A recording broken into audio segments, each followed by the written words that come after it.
Hello, and welcome to another Bleach video. This time, I will be talking a bit about the two OVAs that I did not know about until very recently. Originally, I wasn't planning to do a video, but after watching both of them, I decided it'd be fun to do a short little video on these two OVAs. So, without further ado, let's get on with things, starting with the first one, Memories in the Rain.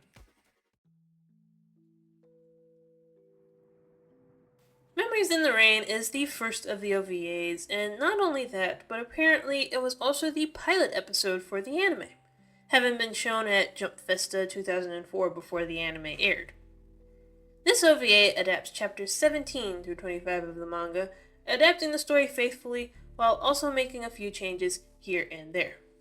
But before I get to talking about the OVA itself, I would just like to mention that I appreciated getting to see a more faithful adaptation of this storyline.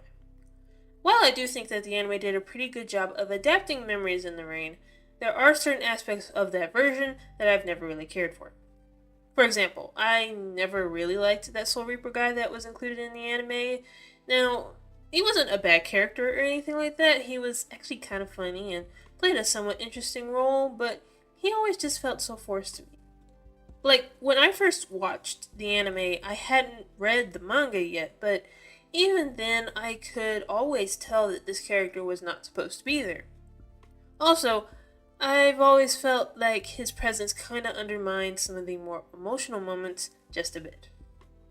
And there are a couple other things I never cared much for with the anime, but I'm not gonna go into detail because that's not the point of this video.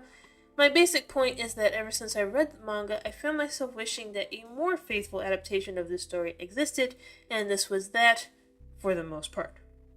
Like I said, it does still make changes. However, here I found myself not minding them that much because, well, one, I've watched so many adaptations at this point that I'm just used to this sort of thing, but also the changes this time around were interesting.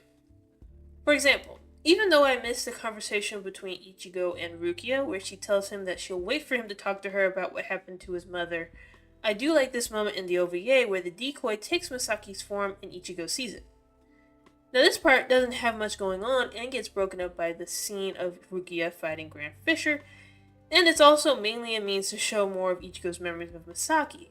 But the main thing that I like here is the presentation.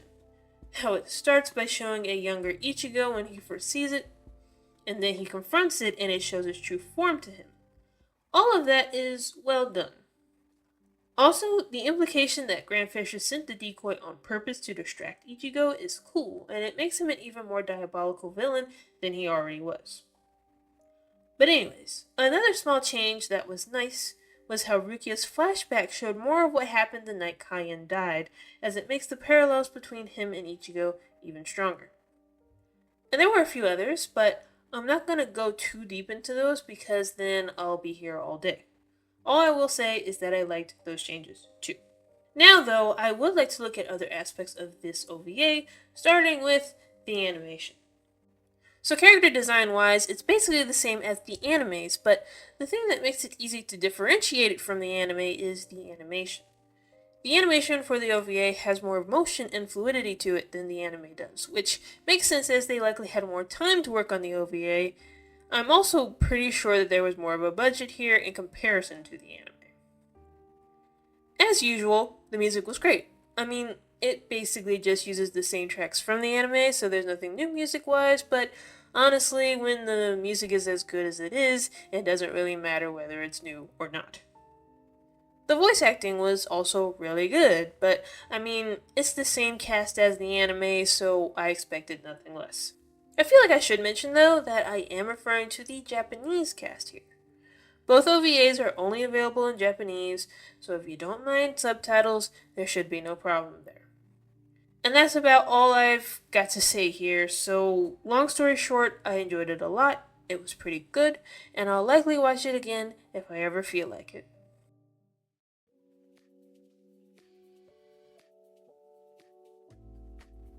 Sealed Sword Frenzy is the second and last of the Bleach OVAs.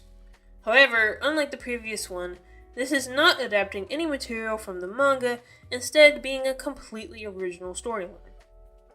This one is set after the Soul Society arc, and it involves the Gote as well as Ichigo going up against a former Shinigami named Baishin, who was sealed away for hundreds of years before breaking free and once again causing chaos. So my feelings on this one are, well, to be completely honest here, I didn't like this one very much. Now that doesn't necessarily mean that it's bad, because I did enjoy a couple aspects of it. For example, the early scene with Renji at Ichigo's house pretending to be a police officer or whatever was pretty funny, and the first fight between Ichigo and Baishin was pretty entertaining. In fact, all the fights were pretty good, I'd say. Also, the animation was good, and once again, the music and voice acting was awesome as usual. But outside of that, I was pretty bored throughout. I just didn't find the storyline to be that engaging, but I can't exactly pinpoint why that is. I just know that I was unable to get invested. Also, Baishin was not a particularly good villain. I mean, he wasn't terrible, but he wasn't memorable either. Part of the issue comes from the fact that this character only exists in this one 30-minute OVA, meaning that there is no real opportunity to flesh out his background or anything like that. For example, if this had been a filler arc, he would have likely gotten a sad, tragic backstory or something like that. Now granted, at the end they do throw in this whole thing about him being merged with his Zanpakuto and wanting to get his body back, and that's an angle that could have worked. The problem though, is that that's not revealed until the end after he's already dead, so while it is sad, it does feel a bit forced. Also, that's just not compelling enough of a motivation for what he did. If you're gonna give your villain a backstory like that, flesh it out a bit more. You know, maybe he tried multiple times to separate himself and his sword, but none of the methods worked, so he ended up going into despair. Or, you could go for the angle that his Zanpakuto is corrupting his mind, or something like that. Honestly, I have no idea. I'm not a writer, so chances are that my ideas are not very good. I'm really just throwing out ideas that could have given us a bit more than what we got with this character, but at the end of the day, this is an OVA, and they only had but so much time, so they did what they could with it, and you can't get mad at that. But I've truly run out of stuff to say here, so I guess I'll end this section here and wrap things up. And that's it. That's all I've got to say about the Bleach OVAs. Going into this, I honestly thought that maybe I'd have more to say, but as you can see, this video ended up being quite short. But as usual, I enjoyed making this video, and hopefully you all enjoyed it in spite of how short it is. If you did enjoy it, that's great, but if not, thanks for watching anyways. Have a great rest of your day, and hopefully I'll see you next time. Goodbye for now.